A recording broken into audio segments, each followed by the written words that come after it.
Bonjour à toutes et à tous. Aujourd'hui, on va s'attaquer à un véritable pilier de l'électronique.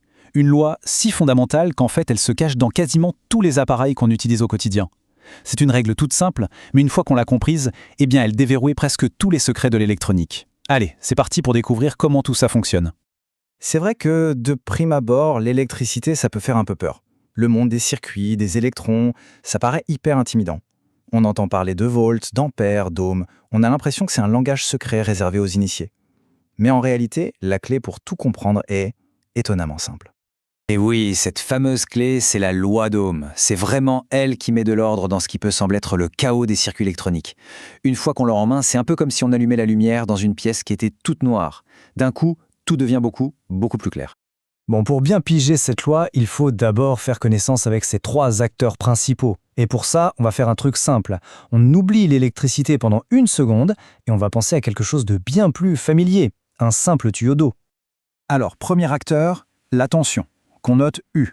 Pensez à ça comme la poussée, la force qui va mettre les électrons en mouvement. Dans notre analogie avec le tuyau, c'est tout simplement la pression de l'eau. Plus la pression est forte, plus l'eau est poussée avec force. Logique. Ensuite, on a l'intensité, notée I, ça c'est le flux. C'est la quantité d'électricité qui passe à un endroit précis chaque seconde. Et là encore, l'analogie est parfaite. C'est exactement comme le débit de l'eau dans notre tuyau.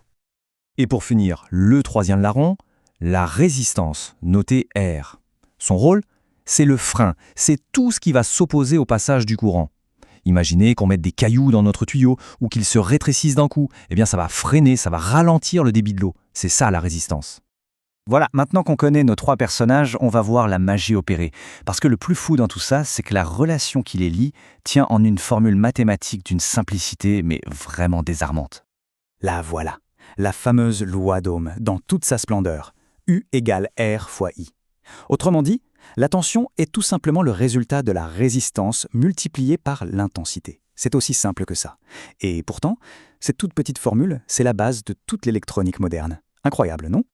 Et pour être sûr de ne jamais l'oublier, il y a une petite astuce visuelle qui est juste infaillible. C'est le fameux triangle d'Ohm. Alors, c'est simple, on dessine un triangle, on met le U tout en haut, et puis R et I en bas. Et là, c'est magique. On cherche la tension, on cache le U avec le doigt, et qu'est-ce qu'il reste ? R fois I. On cherche la résistance, on cache le R, et on voit U divisé par I. C'est un vrai couteau suisse pour le cerveau, ce truc. La théorie, c'est bien, mais rien ne vaut la pratique pour que ça rentre bien. Alors on va mettre les mains dans le cambouis et on va voir comment cette loi s'applique dans un cas très concret. Ok, voici la mission. On a un composant électronique. On sait que le courant qu'il traverse est de 20 mA et on a mesuré la tension à ses bornes, 1,5 volts. La grande question, c'est quelle peut bien être sa résistance ? Pour résoudre cette énigme, on va suivre une méthode super simple en 4 étapes.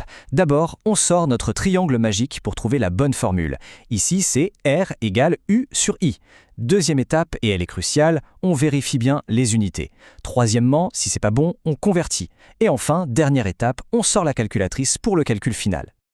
Alors là, attention, c'est le piège classique, celui dans lequel tout le monde tombe. Regardez bien, la tension, elle est en volts, c'est parfait, mais l'intensité, elle est en milliampères. Et la loi d'Ohm, elle est super stricte là-dessus, elle ne travaille qu'avec des ampères. Donc, étape cruciale, il faut absolument convertir. 20 mA, ça devient 0,020 ampères. Il faut vraiment retenir cette étape parce que c'est souvent là que les erreurs se produisent.